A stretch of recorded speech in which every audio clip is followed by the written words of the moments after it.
দুর্গমগিরি কান্তার মরু দুস্তর পারাবার হে, লঙ্ঘিতে হবে রাত্রি নিশীথে যাত্রীরা হুঁশিয়ার। দুলিতেছে তরি, ফুলিতেছে জল, ভুলিতেছে মাঝি পথ, ছিড়িয়াছে পাল, কে ধরিবে হাল, আছে কার হিম্মত? কে আছো জোয়ান, হও আগুয়ান, হাকিছে ভবিষ্যৎ। এ তুফান ভারী, দিতে হবে পারি, নিতে হবে তরি পার। আসসালামু আলাইকুম রহমতুল্লাহ বারাকাতুহু। সম্মানিত দর্শক মণ্ডলী, দেশ ও বিদেশ থেকে যারা বাংলাদেশ এবং বাংলা ভাষাভাষী মানুষ আমাদের আজকের এই আলোচনাটি শুনছেন, তারা অবশ্যই জানেন যে গত 15-20 দিন যাবৎ বাংলাদেশের উপর দিয়ে কি ভয়ঙ্কর এবং ভয়াবহতম দিনগুলো অতিক্রম হচ্ছে। ইতিমধ্যে আমরা আমাদের 250-র অধিক ভাইদের আমরা হারিয়ে ফেলেছি। 300-র অধিক মানুষ, প্রায় 5 শতাধিক মানুষ অন্ধ হওয়ার পথে, এবং কয়েক হাজার মানুষ আহত অবস্থায় মেডিকেলে কাতরাচ্ছে।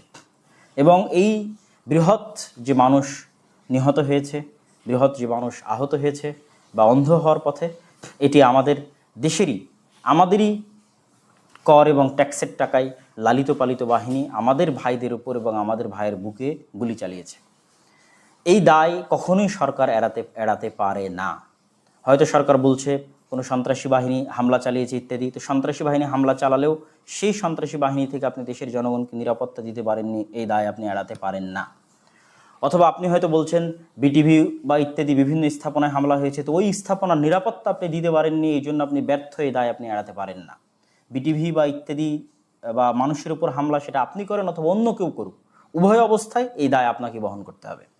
এবং এই জনগণের জীবন এবং জান এবং মালের নিরাপত্তা না দিতে পারা, ছাদে উঠে একটি শিশুর নিরাপত্তা না দিতে পারা, জানা বারান্দায় দাঁড়িয়ে থাকা একজনের নিরাপত্তা না দিতে পারা, জনগণের মধ্যে পানি বিতরণ করা একজনের নিরাপত্তা দিতে না পারা, কার্নিশে আশ্রয় নেওয়া একজন যুবকের জীবনের নিরাপত্তা দিতে না পারা, নির্মম এবং নির্দয়ভাবে গাড়ি থেকে জীবন্ত একজন মানুষকে, শোনা যাচ্ছে সে নাকি সিয়াম অবস্থাতেও ছিল বৃহস্পতিবারের দিন, তাদের এই লাশকে অপমান করত গাড়ি থেকে ফেলে দেওয়া, এই যে ভয়াবহ হৃদয় বিদারক দৃশ্য দেখলে মনে হয় না যে আমরা বাংলাদেশের দৃশ্য দেখছি, বরং মনে হচ্ছে আমরা গাজা অথবা ফিলিস্তিনের দৃশ্য দেখছি।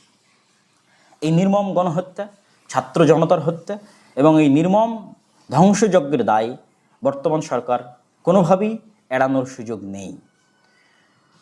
আমরা বরং ছাত্র জনতার এই আন্দোলনকে সাধুবাদ জানিয়ে বলতে চাই যে গত 15 বছর যাবৎ যে স্বৈর শাসন বাংলাদেশের মানুষের উপর চেপেছিল, বাংলাদেশের মানুষ কথা বলা ভুলে গেছিল, বাংলাদেশের মানুষ লেখা ভুলে গেছিল, বাংলাদেশের মানুষ তার অধিকার চাওয়া ভুলে গেছিল, এমনকি বাংলাদেশের মানুষ তার জীবনের নিরাপত্তা পর্যন্ত হারিয়ে ফেলেছিল। আজ এই ছাত্রদের আন্দোলনের মাধ্যমে শতাধিক মানুষের লাশের উপর দিয়ে আমি যেমন আজ ভিডিও করার অধিকার পেয়েছি, বলতে পারছি, আরও হাজার হাজার মানুষ তাদের কথা বলার এবং লেখার অধিকার ফিরে পাচ্ছে। এই জন্য আমি আমাদের এই ছাত্র যোদ্ধাদেরকে আমি স্যালুট জানাতে চাই এবং আমি বলতে চাই যেন আগামীর ভবিষ্যতের বাংলাদেশের তারাই নেতৃত্ব দেয়। আমরা গত 50 বছর যাবৎ যে লেজুর বৃত্তির পারিবারিক দালালির রাজনীতি দেখে এসেছি, এই লেজুর বৃত্তিক পারিবারিক দালালির রাজনীতি আমরা দেখতে চাই না। যে ছাত্ররা এত সুন্দরভাবে শান্তিপূর্ণ একটি আন্দোলনকে লিড দিতে পেরেছে, তারা অবশ্যই রাষ্ট্রকে আরও সুন্দরভাবে লিড দিতে পারবে। যারা সত্য বলতে জানে, যারা ন্যায়ের পক্ষে জানে, তারা অবশ্যই একজন খুনির চাইতে, একজন মিথ্যুকের চাইতে ভালো দেশ পরিচালনা করতে পারবে। একজন নাট্যকার অভিনেতার চাইতে, মায়া কান্নাকারী একজন প্রধানমন্ত্রীর চাইতে ভালো, সুন্দর এবং রাষ্ট্র পরিচালনা করতে পারবে। তবে ছাত্র ভাইদের উদ্দেশ্যে আমার আহ্বান থাকবে যে আপনারা যে আন্দোলনটি পরিচালনা করছেন, এই আন্দোলন যেন শুধু এই স্বৈর শাসনের পতনের আন্দোলনের মধ্যে সীমাবদ্ধ না থাকে। আপনাদেরকে বুঝতে হবে এই স্বৈর শাসনকে গত 15 বছর যাবৎ এই বাংলার মাটিতে কারা টিকিয়ে রেখেছিল। সে ব্রাহ্মণ্যবাদী, সাম্রাজ্যবাদী, আমাদের প্রতিবেশী স্বরূপ মালিক, যারা 1971-এ তৎকালীন প্রবাসী সরকারের প্রধানমন্ত্রী তাজউদ্দিনের কাছ থেকে 7 দফার গোলামির চুক্তিতে স্বাক্ষর করিয়ে নিয়েছিল সোভিয়েত ইউনিয়নে বসে। যে 7 দফার গোলামির চুক্তির মধ্যে ছিল বাংলাদেশের কোনো স্বাধীন সেনাবাহিনী থাকবে না, বাংলাদেশের নিরাপত্তার জন্য শুধুমাত্র প্যারামিলিটারি থাকতে পারে, মিলিশিয়া বাহিনী থাকতে পারে, যেটা তারা গঠনও করে দিয়েছিল মুজিব বাহিনী বা রক্ষী বাহিনীর নামে। বাংলাদেশের নিজস্ব স্বাধীন কোনো পররাষ্ট্রনীতি থাকতে পারবে না, বাংলাদেশের পররাষ্ট্রনীতি তারা কন্ট্রোল করবে। আমরা জানি গত 15 বছর যাবৎ বাংলাদেশকে সেই দাসত্বের জিঞ্জিরে আবদ্ধ করা হয়েছে।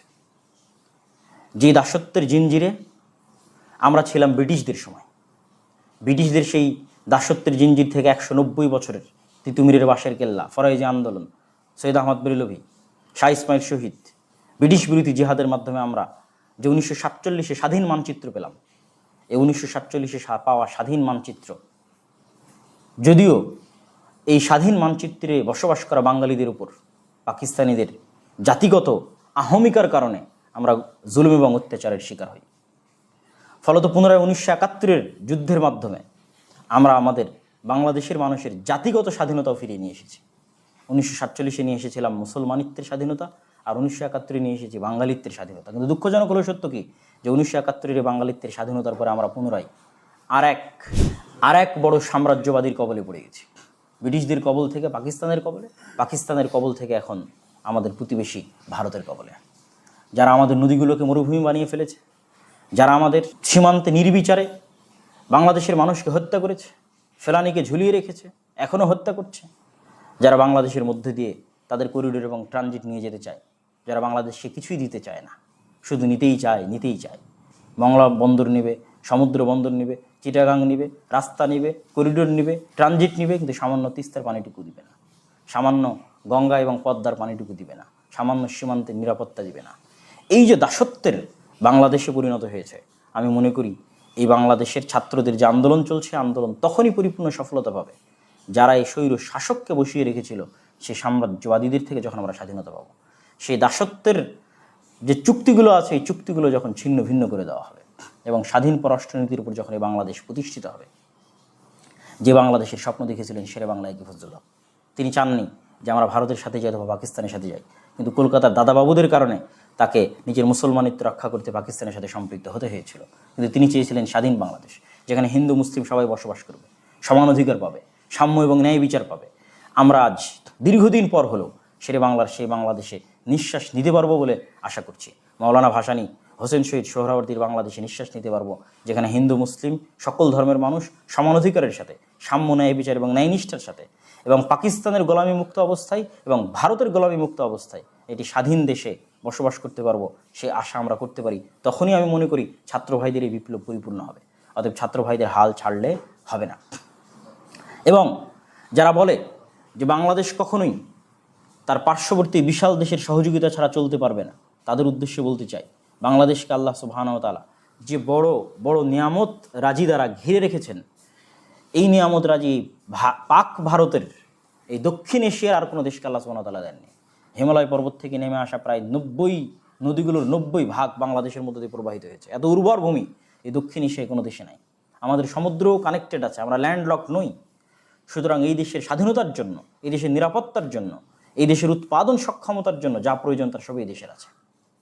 অতএব এই দেশকে যদি স্বাধীন পররাষ্ট্রনীতির মাধ্যমে এবং ন্যায় বিচার এবং সাম্যের মাধ্যমে বৈষম্যমুক্ত অবস্থায় পরিচালনা করা যায়, আমি শতভাগ বিশ্বাস করি বাংলাদেশ ভারতের চাইতে এবং পাকিস্তানের চাইতে শতভাগ এগিয়ে থাকবে উন্নতিতে, অগ্রগতিতে, সমাজে, অর্থনীতিতে, রাজনীতিতে, সকল কিছুতে। তো আমি উদাত্ত আহ্বান জানাই ছাত্র ভাইদের প্রতি, যেই আপনারা যে আন্দোলনে আছেন, এই আন্দোলনে আমাদের যেমন ধৈর্যের প্রয়োজন আছে, আমাদের এই দেশকে আল্লাহ সুবহানাহু ওয়া তাআলা ভৌগোলিক যে নিয়ামত দিয়েছে, যেখানে আমরা এক এরিয়ার মধ্যে এক ভাষায় এক জাতিতে বসবাস করছি, যেখানে এক ভাষা এবং এক জাতি হওয়ার কারণে গণবিপ্লব এবং গণ অভ্যুত্থান অনেক সহজ। এখানে সশস্ত্র বা সহিংস রাস্তা অবলম্বন করার কোনো প্রয়োজন নাই। অতএব সরকার যতই নাটক করুক, যতই জঙ্গি নাটক তৈরি করার চেষ্টা করুক, আমরা যদি ধৈর্য ধরে থাকি এবং শান্তিপূর্ণ আন্দোলন অব্যাহত রাখি, তাহলে গণ অভ্যুত্থানের মাধ্যমে, গণবিপ্লবের মাধ্যমে এই দেশে গত 50 বছর যাবৎ মুক্তিযুদ্ধের যে চেতনা বিক্রি করে ভারতের তাবেদার এবং দাস রাজ্যে পরিণত করার চেষ্টা করা হয়েছে, সেই দাসত্বের অবসান হবে, স্বৈর শাসনের অবসান হবে। এক মুক্ত বাংলায়, এক স্বাধীন বাংলায়, এক সাম্য এবং বৈষম্য মুক্ত বাংলায় আমরা স্বাধীন নিঃশ্বাস নিতে পারবো। আল্লাহ সুবহানাহু ওয়া তাআলা আমাদের সেই তৌফিক দান করুক। আল্লাহুম্মা আমিন। আসসালামু আলাইকুম ওয়া রাহমাতুল্লাহি ওয়া বারাকাতুহু।